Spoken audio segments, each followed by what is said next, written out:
ஐயோ, என்ன bike EMI வேற கால் பண்றானே. ஹலோ தம்பி. அண்ணா சொல்லுங்கண்ணா. அமீனா. ஆமாண்ணா சொல்லுங்கண்ணா. இன்னும் இஎம்ஐ கட்டல, என்னதான் நினைச்சிட்டு இருக்க நீ? இல்லைண்ணா, ஒரு 2 நாள் மட்டும் டைம் கொடுங்க, நான் கட்டிடுறேன். இன்னும் 2 நாள் தான் டைம். 2 நாளுக்குள்ள கட்டலாம், வண்டி தூக்கிடுவோம் பாரு. என்ன சார், நான் வண்டிலாம் தூக்கிடாதீங்க, நான் கட்டிடுறேண்ணா.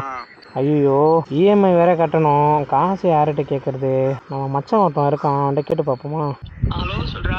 மச்சான், ஒரு 5000 ரூபா இருந்தா அனுப்பிச்சு விட்றா, 2 நாள்ல தரேன். 5000 ரூபாவா? இல்லடா, நிறைய செலவு ஆயிடுச்சுடா இந்த மாசம், சுத்தமா இல்லடா. சரிடா ஓகேடா. ஓகேடா.